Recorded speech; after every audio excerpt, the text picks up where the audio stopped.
Romanos 1. Os irmãos estão me ouvindo bem? Amém. Romanos 1, do 16 ao 18. Eu venho fazendo exposição desse texto há algum tempo. Eu acho que essa é a quarta pregação em cima desse texto. Se não me falha a conta, né? E hoje nós vamos continuar labutando em cima dele, cavando, né? Vamos continuar fazendo a exposição da palavra de Deus, vamos continuar aprendendo do texto, vamos continuar deixando o texto falar conosco, amém?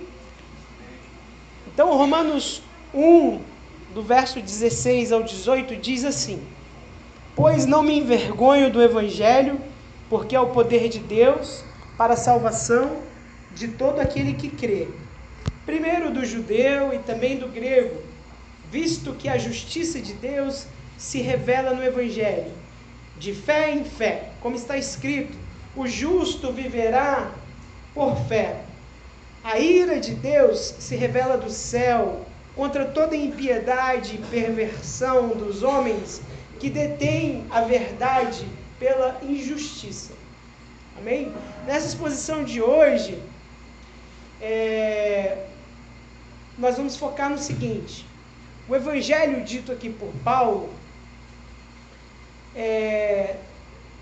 a palavra pregada, né, não é apenas aquele evangelho para converter pessoas ao cristianismo.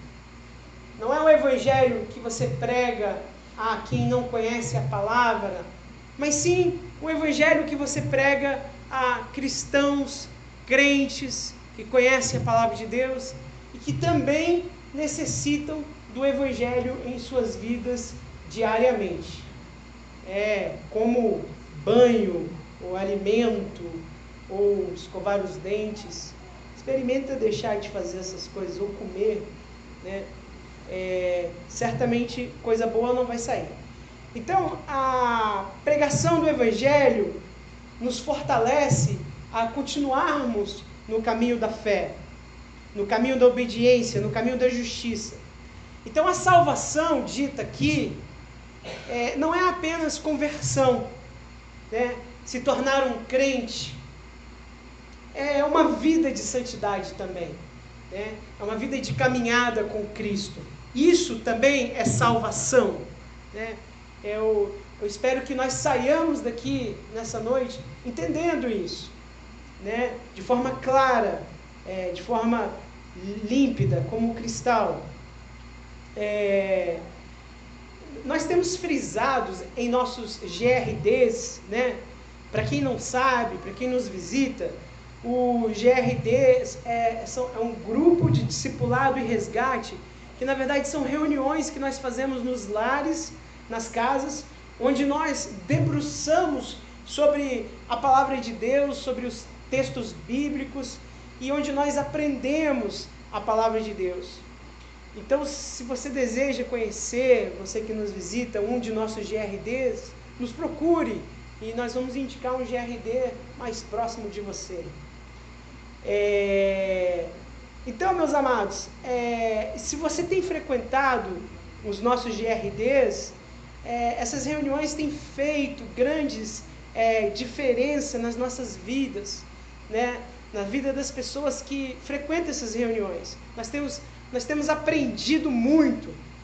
Sabemos que algumas pessoas são impedidas de frequentar. Eu mesmo sou um deles que, por conta do meu trabalho, eu trabalho em escala, eu não posso estar presente em todos os GRDs, né? E assim como eu, tem muitos outros irmãos que às vezes estão fazendo faculdade e tudo mais.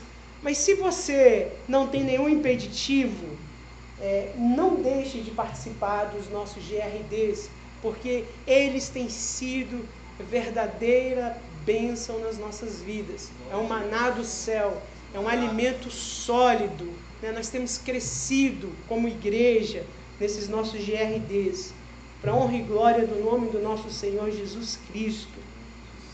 E nessa última quinta-feira, não por acaso, nós fizemos um resumão no nosso GRD, um grande apanhado, né, do que são todos aqueles vocábulos de salvação, né, todos aqueles termos que a Bíblia usa ao falar de salvação, né. Nós entendemos que primeiro Deus vem, nós falamos sobre a ordem da salvação e a segurança da salvação, que primeiro Deus vem e nos escolhe, e depois de nos escolher, Ele nos regenera, e depois de nos regenerar, Ele nos dá fé, e depois de nos dar fé, nós respondemos a essa fé, e ao responder essa fé, nós somos convertidos, né? E ao sermos convertidos e respondemos a essa fé, nós somos justificados por Deus, ou seja, no tribunal de Deus, Deus bate o martelinho dizendo, você está salvo, você está assegurado, você está garantido. E a partir daí, Deus continua nos dando fé para que continuemos a responder o Evangelho, para que continuemos a andar no caminho de santidade até aquele grande dia, né, até aquela bendita esperança em que nós seremos ressuscitados com Cristo, ou os que estiverem aqui vivos, subiremos nas alturas com eles e receberemos um corpo transformado, glorificado, incorruptível, né? Então esse é o último estágio da salvação, a glorificação. Então nós aprendemos que nós somos justificados no nosso primeiro ato de fé pela obra do Senhor Jesus Cristo, e depois o último estágio da salvação é a glorificação. E entre a justificação e a glorificação, nós temos a santificação, sem a qual ninguém verá a Deus. Amém? Amém. Então nós frisamos bastante isso no nosso último GRD, falamos de todos esses vocábulozinhos, essas palavras difíceis, expiação, propiciação, adoção, redenção, né? E nós passamos em uma por uma, explicando o que era o que. Inclusive, se você não foi no nosso último GRD e deseja esse material, eu postei no grupo hoje, no grupo da igreja. Se você não está no grupo do WhatsApp, entre em contato com alguém que esteja no grupo de WhatsApp da igreja e peça, por favor, me envie esse material, que eu quero ler. É importante para a sua vida, é importante para o seu crescimento pessoal como cristão. Pois bem, nós aprendemos todas essas coisas que no nosso último GRD, que desde o nosso primeiro ato de fé, nós somos sim salvos, de fato. Mas nós alcançamos já a salvação? E essa que é a pergunta paradoxal. Você é salvo? Sim, eu sou salvo. Mas você já alcançou a salvação? Não, eu estou no processo de, né? Eu vou alcançar quando eu estiver lá com Jesus, não é isso? Num corpo glorificado, né? E eu acho que é disso que Paulo está falando aqui. Que o Evangelho é o poder de Deus para a salvação. E quando Paulo usa a palavra salvação, ele não se limita em dizer que o Evangelho é o poder de Deus para justificação, para te declarar justo diante de Deus e ponto final.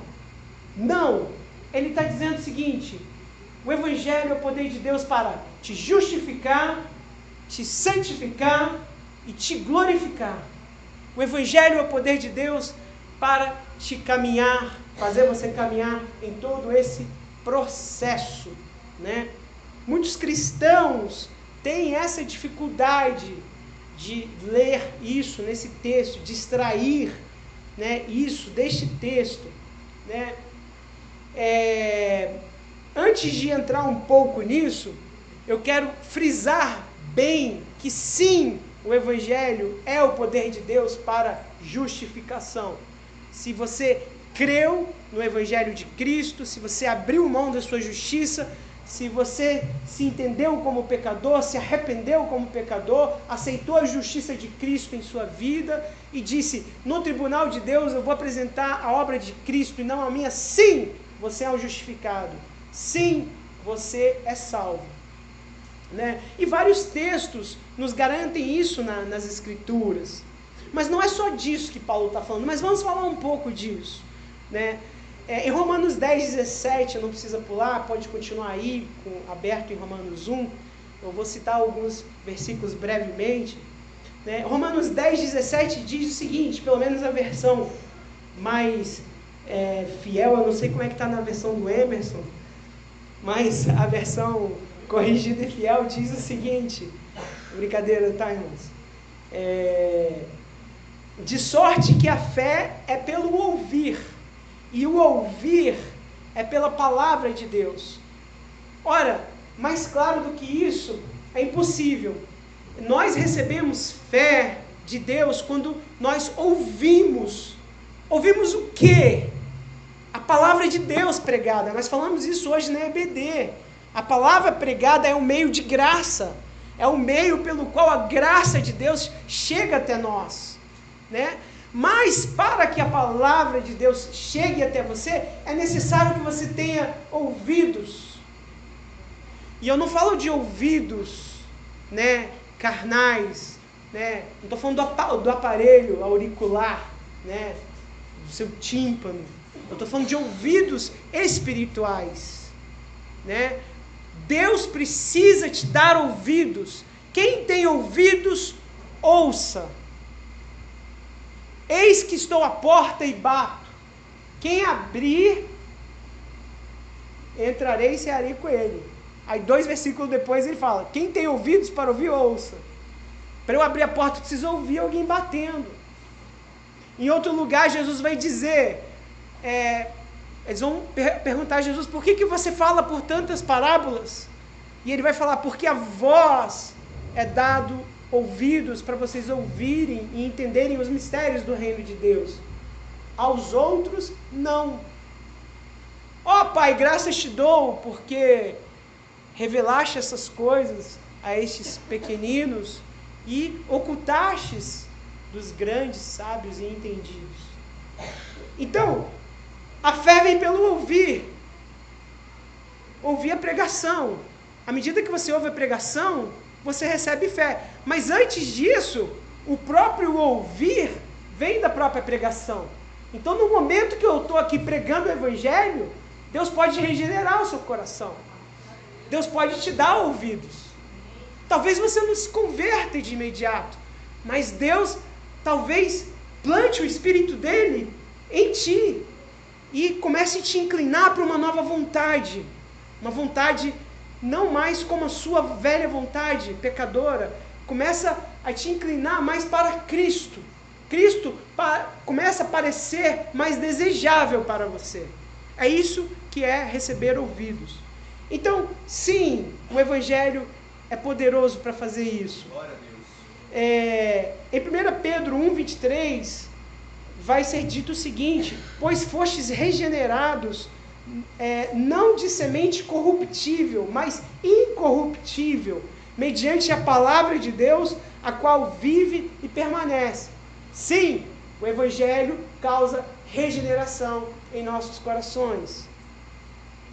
Efésios 2,8 vai dizer, porque pela graça sois salvos, mediante a fé, isto não vem de vós, é dom de Deus.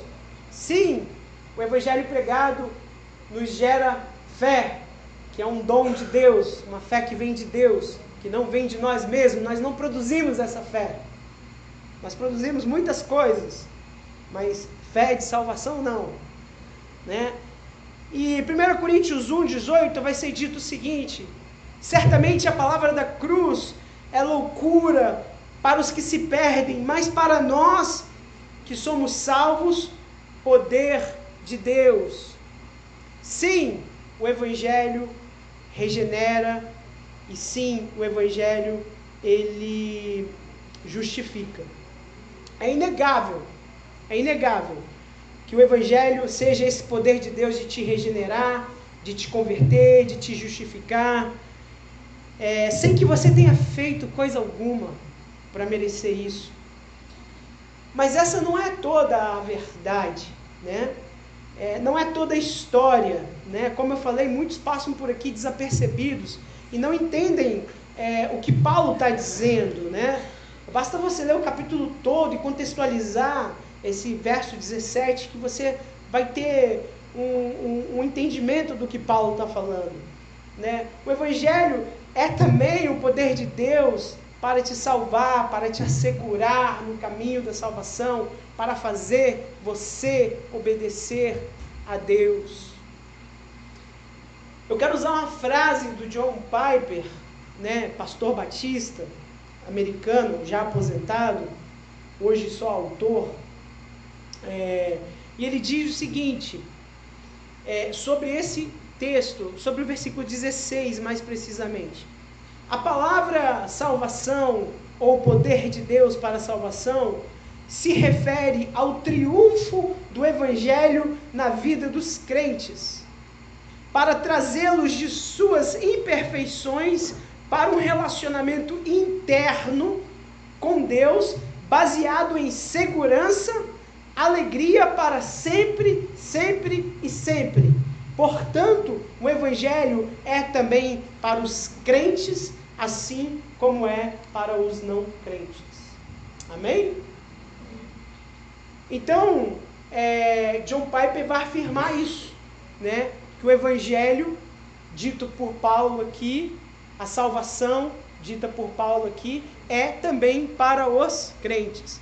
E no contexto, principalmente para os crentes, né? Se você entender que ele está falando de salvação e de evangelho aqui somente como um ato de justificação ou conversão, você perde metade do que Paulo está tentando expor aqui neste capítulo, né? Ele está dizendo que Deus está revelando 2 de seus atributos. Nós já vamos chegar lá. Então eu vou usar 4 argumentos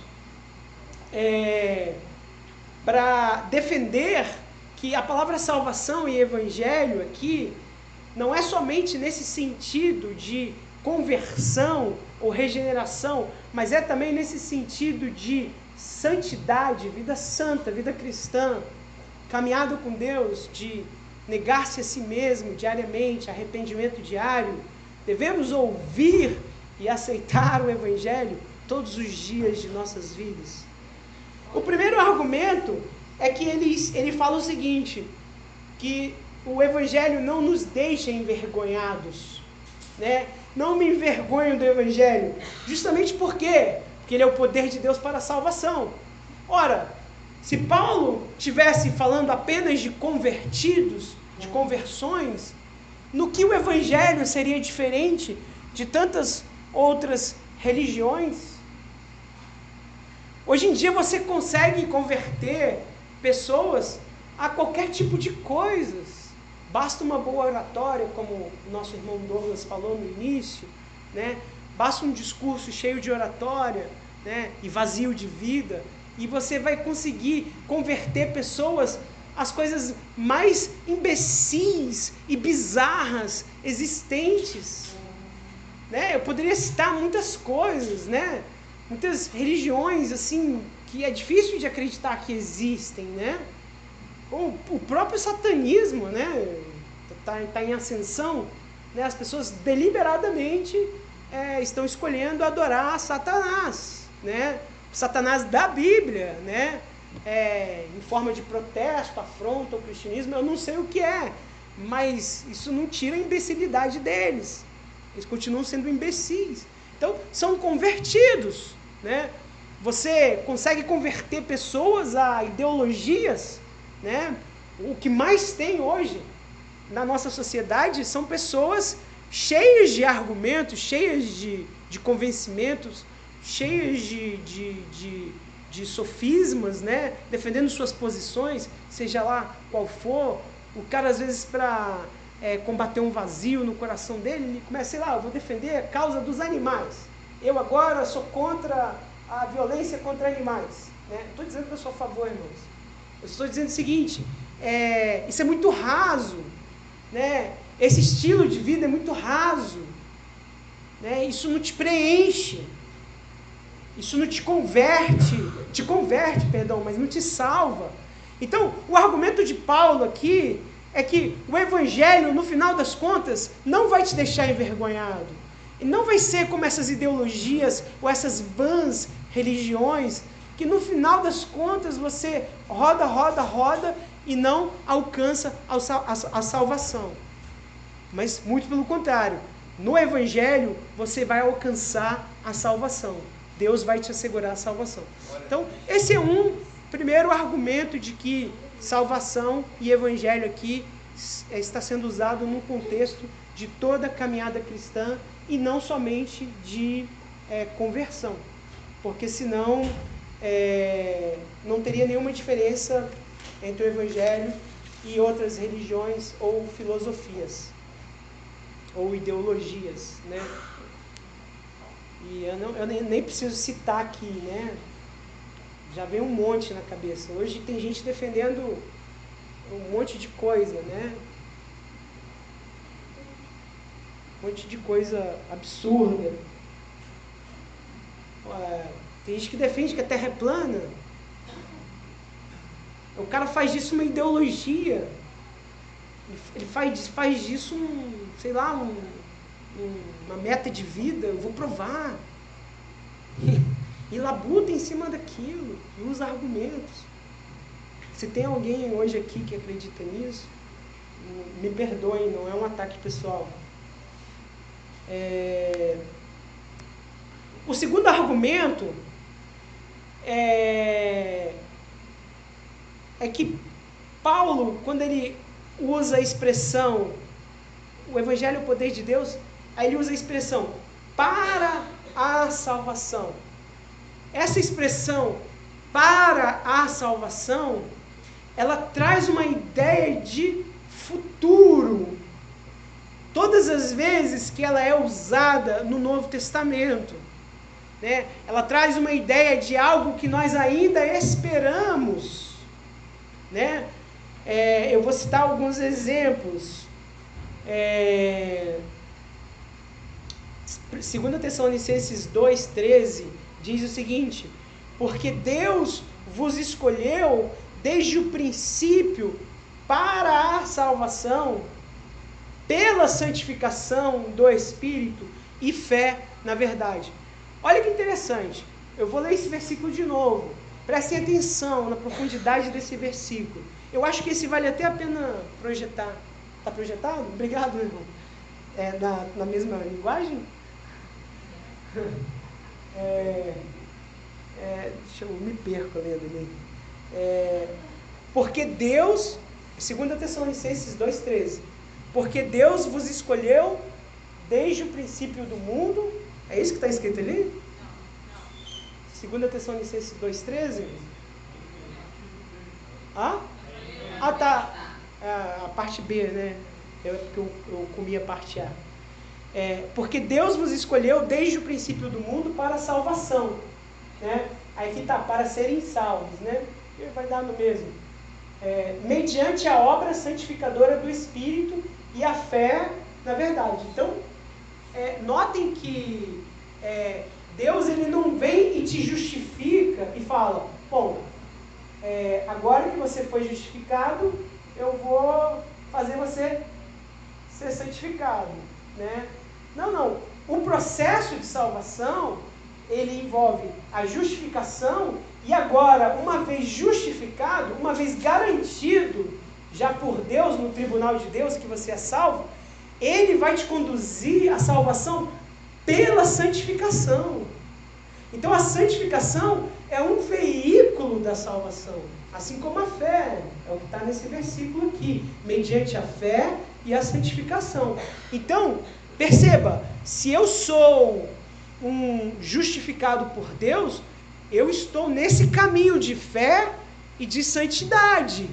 Eu estou nesse caminho de receber fé, empoderamento da parte de Deus para obedecer e me santificando, né? Se eu não estou vivendo uma santidade, eu tenho que rever a minha justificação. Eu tenho que rever se eu fui deveras justificado no passado. Tá claro isso? Amém. Então, esse para a salvação traz uma ideia de futuro. Outro versículo que vai dizer isso é 1 Pedro 1,5, que diz o seguinte: que sois guardados pelo poder de Deus, mediante a fé, para a salvação, preparada para revelar-se no último tempo. Então, novamente, aqui nós temos a expressão para a salvação, falando de algo que ainda será revelado, de algo que ainda acontecerá. Então, certamente, essa salvação dita aqui nesses versículos de Pedro e de Tessalonicenses está falando da glorificação e não da justificação. Então, esse é o segundo argumento. A expressão para a salvação, ou seja, para a, no sentido de em direção a, né, a caminho de, eu vou para tal lugar, né, é um indicativo de que é uma coisa futura, né? Então o Evangelho é o poder de Deus para a salvação. Amém? Amém. O terceiro argumento que Paulo porque Paulo ele fala que o Evangelho é o poder de Deus para a salvação de todo aquele que crê, né? Do que crê é uma ação contínua, né? Ou seja, do que está crendo ou constantemente crendo. Mas eu já criei no passado para justificação. Sim, graças a Deus por isso. E se sim, você continuará crendo e continuará respondendo ao Evangelho por meio da fé, através da santidade, da obediência à palavra de Deus. Então, não existe eu criei no passado e agora não obedeço mais. Eu já obedeci, né? Não faz sentido, né? E o quarto e último argumento o próprio Paulo, no verso 15, se você voltar, eu não li ele aqui, mas se você voltar no verso 15, ele vai dizer isso, né? Por isso, quanto o que está em mim, estou pronto a anunciar o Evangelho também a vós outros em Roma. Paulo escreveu a carta para Nero ou para a igreja em Roma? Para a igreja em Roma, né? Então ele está dizendo o que para a igreja em Roma? Que ele estava disposto a ir anunciar o Evangelho à igreja, a crentes. Então, o Evangelho, ele deve ser pregado para crentes também. Amém? Amém. Então, concluímos que o Evangelho é para ser pregado para incrédulos, mas também é para ser pregado para crentes. Há pessoas que têm ministérios, né, ministério ou dom mais voltado ao evangelismo, de converter almas ao Evangelho, e existem pessoas que têm um dom ou ministério mais voltado a equipar pessoas que já estão no caminho da graça, né? A ensinar a igreja como se santificar, como obedecer, como se limpar, todas essas coisas. E tudo isso é por intermédio do Evangelho. Então nós, enquanto igreja, não pregamos outra coisa a não ser o Evangelho.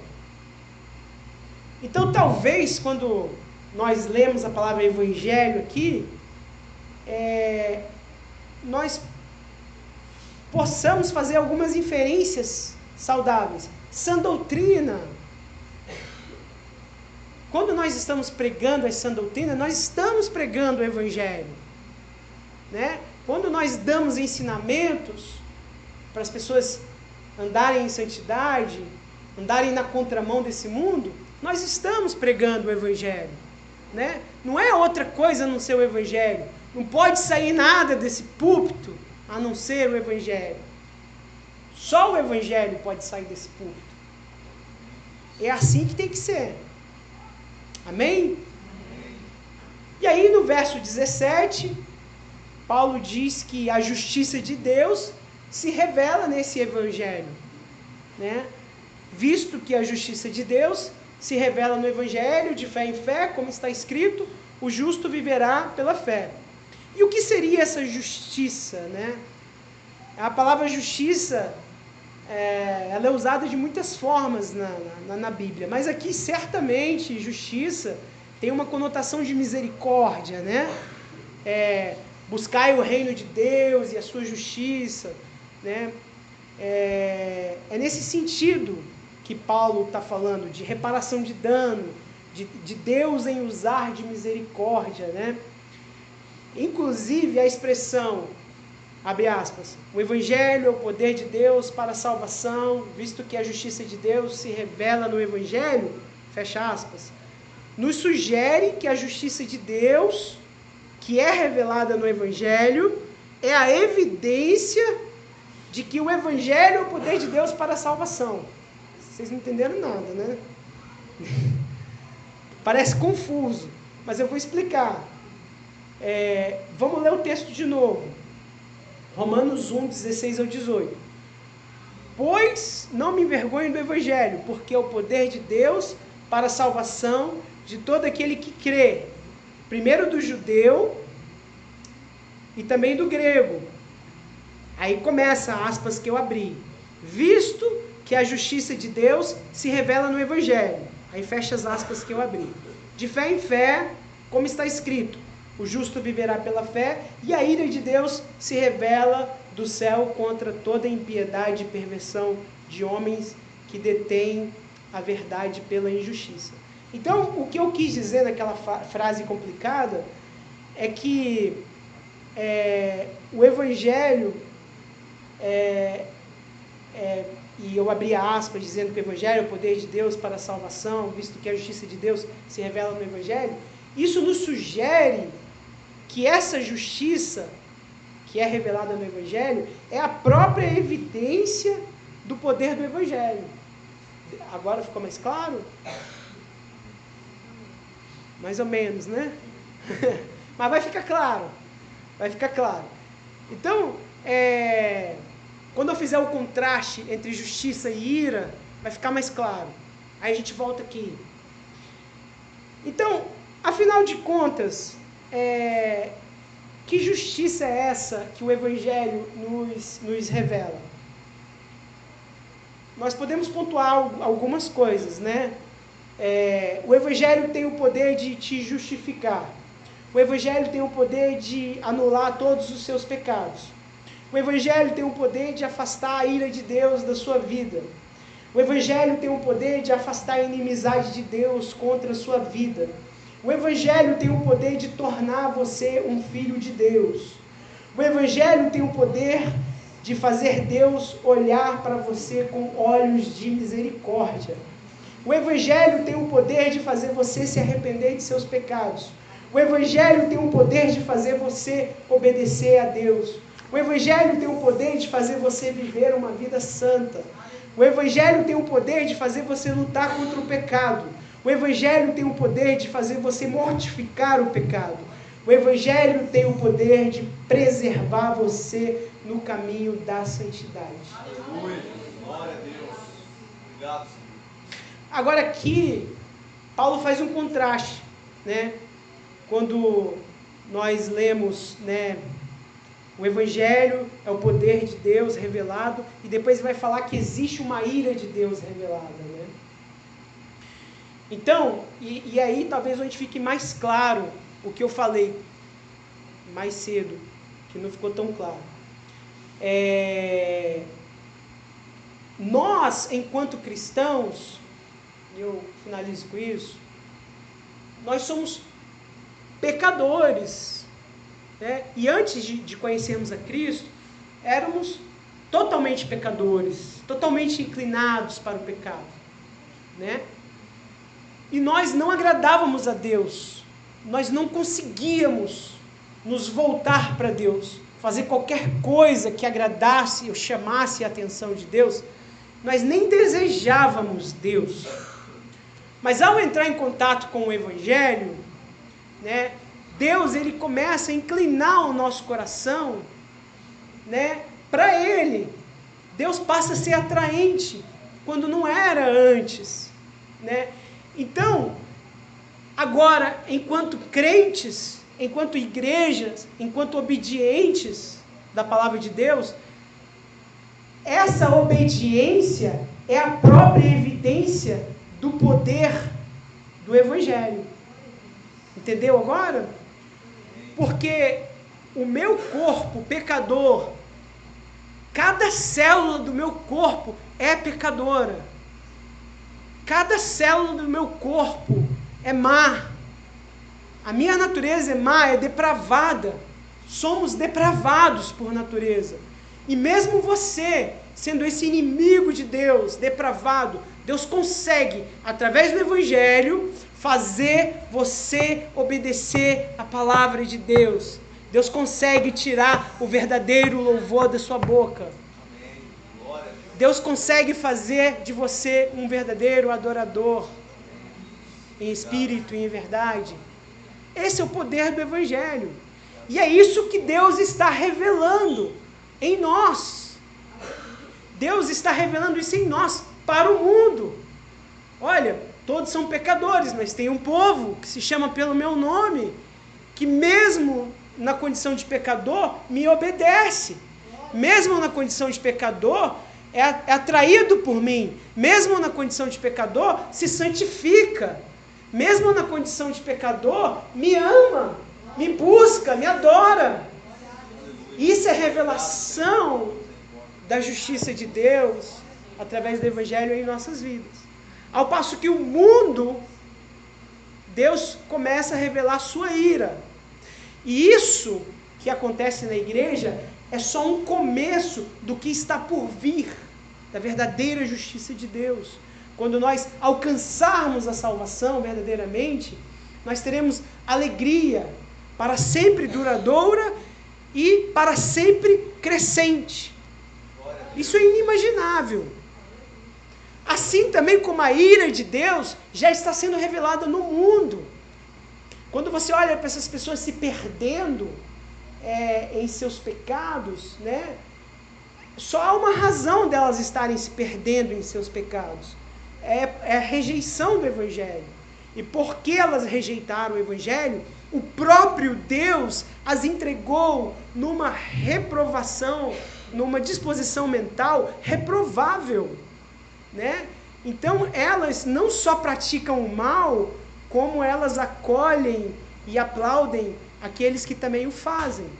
Então, traições em casamento, pornografia, todo tipo de porneia, homossexualismo, carnaval, todas essas coisas são revelações da ira que Deus já está aplicando nos seus inimigos.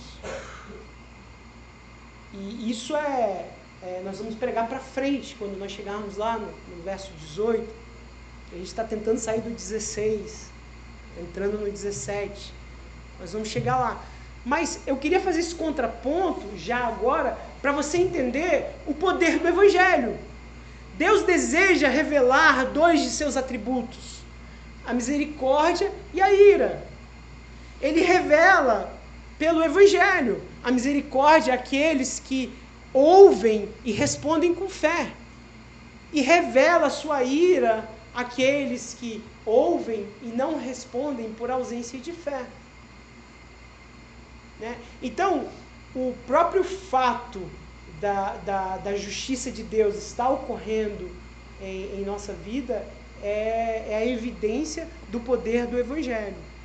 Então, se nós somos uma igreja que caminha não focada nesse mundo, não como o mundo caminha, buscando as coisas desse mundo, as coisas temporais, as coisas terrenas, ninguém aqui está atrás de ser um empresário do ano, ninguém aqui está atrás de riquezas, ninguém aqui está atrás de ser rico, ninguém aqui está atrás das coisas daqui dessa terra, ninguém aqui está atrás de trocar a mulher de 50 por 2 de 25, né, assim que falam. Ninguém está atrás dessas coisas, nós não estamos atrás das coisas terrenas, né? Nós estamos atrás das coisas espirituais. O nosso foco é o reino de Deus. O reino de Deus já é chegado em nossos corações. E isso é evidência do poder do Evangelho. É evidência de Deus revelando o seu Evangelho e a sua justiça em nossas vidas. Então, o Evangelho é sim... Minha esposa está me olhando. O Evangelho é sim... você só tem 31 ainda. Tá longe. O Evangelho é sim a evidência do poder de Deus em nossas vidas. Glória a Deus. Obrigado, Deus, pela tua palavra. E nós vamos parar por aqui hoje. E na próxima oportunidade, a gente vai trabalhar mais nesse contraste entre derramamento de justiça e derramamento de ira, né? Porque isso é uma coisa muito séria. Isso é uma coisa muito séria, né? Às vezes a gente fala assim, meu Deus, o mundo está se perdendo, e a gente às vezes esquece que Deus é soberano, né? Como se o mundo estivesse se perdendo e Deus nada podendo fazer. É Deus que está entregando o mundo à sua própria perdição. Quem é sujo, suje-se mais. Quem é limpo, limpe-se mais. Amém, igreja? Que nós recebamos essa palavra